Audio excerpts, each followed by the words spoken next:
नमस्कार, मैं हूं प्रिया। आज है 25 जून। चले जानते हैं बिहार की 25 बड़ी खबरों को।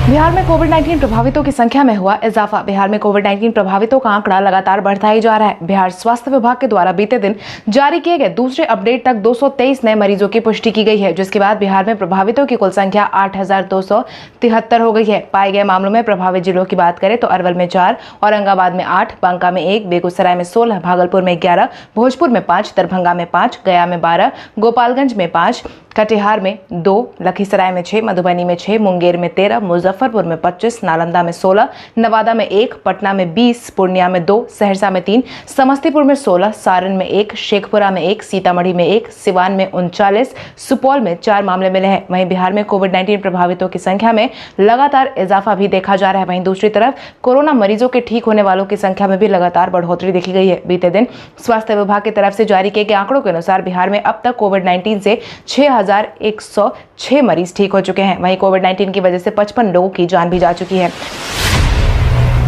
नेपाल पहुंचे अभियंताओं के साथ 45 मजदूरों का दल। भारत नेपाल बॉर्डर पर जारी तनाव के बीच जल संसाधन विभाग की टीम ने नेपाल एप्लेक्स बांध पर मरम्मत का काम शुरू करवा दिया है, जिसके लिए 45 मजदूरों की टीम अभियंताओं के साथ कोविड-19 जांच रिपोर्ट के साथ नेपाल पहुंच गई है। इतना ही नहीं, मजदूरों ने वहां पहुंचकर मरम्मत का काम भी शुरू करवा दिया है। सिर्फ मजदूरों ने ही नहीं बल्कि उनके साथ ट्रैक्टर और जरूरी सामान भी भारतीय क्षेत्र से होकर नेपाल पहुंचा दिए गए हैं। कार्यपालक अभियंता मोहम्मद जामिल अहमद ने बताया कि गतिरोध समाप्त होने के बाद अब विभाग पहले चरण में बांध मरम्मत का काम बड़ी तेजी से करवा रही है, ताकि बाढ़ की संभावना बिहार में उत्पन्न ना हो।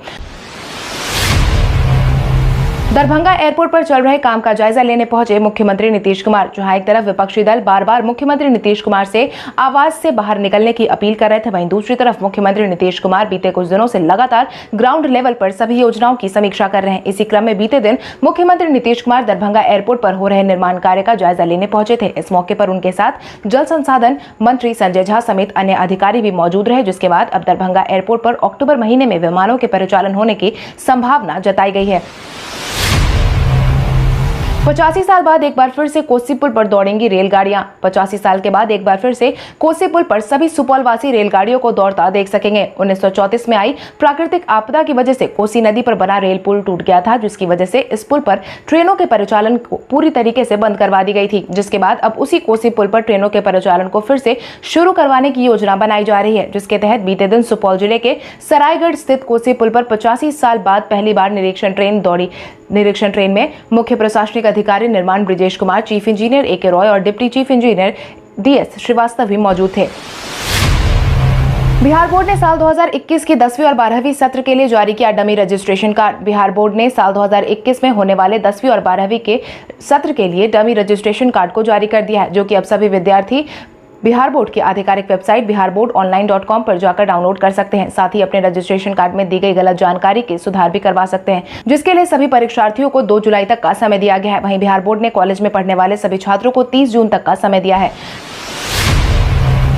कोरोना की वजह से विधानसभा चुनाव में कुछ लोगों के लिए हो सकता है वोटिंग का अलग ढंग। बिहार में कोविड-19 के मामले लगातार बढ़ते जा रहे हैं। वहीं इस साल बिहार में विधानसभा चुनाव का आयोजन भी करवाया जाना है, जिसको देखते हुए निर्वाचन आयोग ने इस साल होने वाले चुनाव में वोटिंग पैटर्न के ढंग को पूरी तरीके से अलग रखने का दावा किया है। जिसके तहत जानकारों की माने तो इस बार 65 साल के लोग, कोविड-19 प्रभावित और क्वारंटाइन में रहने वाले लोगों को घर से वोट करने की छूट दी जा सकती है। खबरों की माने तो सोशल डिस्टेंसिंग और बूथ पर भारी संख्या में लोगों के संभावित जमावड़े को देखते हुए चुनाव आयोग ने यह फैसला लेने के संकेत दे दिए हैं। 29 जून तक बिहार के कई जिलों में बारिश होने की जताई गई संभावना। बिहार में कोविड-19 के बढ़ते प्रभाव के बीच मानसून भी अपना असर जोर शोर से दिखा रहा है और यह कारण है कि मौसम विभाग की तरफ से जारी किए गए पूर्वानुमान के अनुसार 29 जून तक बिहार के कई जिलों में भारी बारिश होने की संभावना जताई गई है। राजधानी पटना समेत बिहार के कई जिलों में बारिश को देखते हुए सतर्कता भी जारी कर दी गई है, जिसके तहत अब किशनगंज, अररिया, कटिहार, पूर्णिया, सुपौल, मधुबनी, सीतामढ़ी और दरभंगा में सामान्य बारिश होने की संभावना जताई गई है। वहीं सहरसा, मधेपुरा, पूर्णिया, कटिहार, समस्तीपुर, गोपालगंज, सिवान और मुजफ्फरपुर में 29 जून के बीच कुछ स्थानों पर भारी तो कुछ जगहों पर अच्छी बारिश होने का अनुमान लगाया गया है। राजद ने विधान परिषद चुनाव के लिए 3 नामों की घोषणा। राष्ट्रीय जनता दल ने बीते दिन बिहार में इस साल होने वाले विधान परिषद चुनाव के लिए उम्मीदवारों के नाम की घोषणा कर दी है, जिसके बाद राजद ने फारूक शेख, बिस्कोमान के अध्यक्ष सुनील सिंह और रामबली चंद्रवंशी के नाम की घोषणा कर दी है। इनके साथ ही बीते दिन 12 बजे विधानसभा जाकर अपना नामांकन इन्होंने दाखिल करवा दिया है। हालांकि सामाजिक समीकरण को बनाए रखने के लिए राजद की तरफ से इस बार विधान परिषद के लिए किसी भी परिवार के सदस्य को नहीं भेजा गया है।